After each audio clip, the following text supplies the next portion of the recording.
Provinsi Pengadilan Agama Unahin ada 3 kabupaten ya. Iya bang. Konawe, Konawe Utara, dan Konawe Kepulauan. Iya bang. Jadi ya supaya jangan sampai ada mispersepsi bahwa ini angkanya orang Konawe semua toh. Iya. Nah, ini juga meliputi Konawe Utara dan Konawe Kepulauan. Iya. Nah, terkait tadi kalau angka-angka perkara yang kami terima untuk tahun 2022 ini berjumlah 821 perkara. Dan dari 821 ini yang berkaitan dengan gugatan perceraian itu ada 388 perkara. Itu yang sudah putus bang? Sudah putus. Iya. Itu terdiri dari cerai talak dan cerai gugat. Iya. Cerai talak kan diajukan oleh laki-laki, kalau cerai gugat diajukan oleh perempuan, oleh suami atau istri. Nah, jadi dari 821 ada 388, kemudian rinciannya lagi dari 821 perkara ini ada juga isbat nikah sejumlah 261 perkara, kemudian dispensasi nikah 25, sengketa waris 7, penetapan ahli waris ada 6, hibah ada 1, kemudian asal usul anak ada 3 perkara, perwalian ada 7 perkara, dan izin poligami ada 2 perkara. Nah itu bang yang sudah masuk dalam yang dispensasi kawin itu yang anak ya bang? Anak di bawah umur Di kan? bawah umur Nah, ya, yang pengajuan untuk dispensasi kawin anak. Nah membandingkan dengan tahun 2021 bang, apakah mengalami penurunan angka perceraian, gugatan perceraian, atau mengalami dibandingkan dengan tahun 2021 dengan 2022, apakah 2022 ini mengalami berbeda dengan data yang 2021 angka perceraian itu bang? Apakah mengalami penurunan atau mungkin lebih tinggi tahun ini bang? Seperti apa itu bang? Kalau kita bandingkan tahun 2021 ada sedikit penurunan ini. 2021 ada 471 perkara perceraian, sementara tahun ini hanya 388. Jadi lumayan penurunan yang terjadi.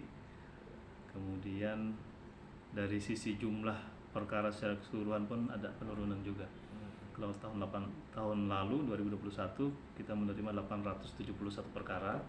Di tahun ini 821. Jadi ada 50 perkara selisihnya. Alami penurunan bang? Penurunan, iya.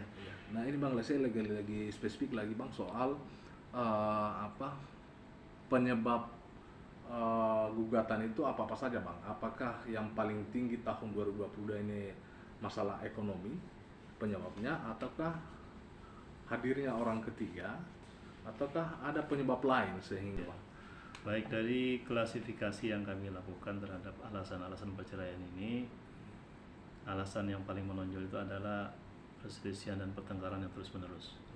Ini berjumlah 318 perkara yang didasari oleh alasan itu. Kemudian untuk yang kedua ada sekitar 39 perkara yang didasari oleh alasan salah satu pihak meninggalkan pihak lain, entah suami entah istri yang kemudian meninggalkan pasangannya, kemudian tak ada kabar lagi itu kan. Kalau hadirnya orang ketiga itu bang tidak ada ya penyebab itu hadirnya orang ketiga itu? Hadirnya orang ketiga itu biasanya terselipkan di sini, di perselisihan dan pertengkaran. Oh, di perselisihan dia include di situ soal. Include di situ. Dia tidak hanya hadirnya orang ketiga, ini soal ekonomi juga sudah ada terbungkus di dalam itu. Iya, biasanya terbungkus di situ. Karena apa? Karena kita memilah alasan-alasan perceraian ini dengan berdasarkan pasal-pasal peraturan perundang-undangan kan. Iya. Jadi di situ memang tidak disebutkan adanya alasan kehadiran pihak ketiga, tidak seperti itu. Tapi perselisihan dan pertengkaran dan terus-menerus ini biasanya terselip di situ. Alasan utama yang melatar belakanginya. Dan mereka berselisih terus-menerus karena apa? Karena suami misalkan chatting terus-menerus dengan siapa begitu kan, begitu juga istrinya. Iya bang, kita ketahui nih bang, karena kemarin kan ada kasus juga bang, kasus di salah satu daerah lah sampai dia bunuh, entah itu selingkuhannya atau apa. Ada sedikit terjadi pembunuhan, sampai perempuan juga sampai meninggal dunia dan lain sebagainya. Kita tidak tahu apa dulu persoalannya, mungkin salah satunya itu mungkin suatu kan pak. Kalau seandainya diperinci lagi, memang kami tidak memetakan itu, tapi kalau diperinci lagi mungkin ada sekitar 50% dari yang berselisih terus-menerus ini karena adanya pihak ketiga kan. Jadi sama juga itu bang, tahun 2021 juga itu juga yang paling tinggi ya. Paling tinggi sama. Paling tinggi selalunya berada pada perselisihan dan pertengkaran secara terus-menerus oleh keluarga, sehingga itu memunculkan gugatan perceraian di pengadilan agama. Dan di format gugatan itu biasanya yang mengajukan alasan karena perselisihan dan pertengkaran terus-menerus ini sampaikan di situ juga alasan perselisihan itu karena apa?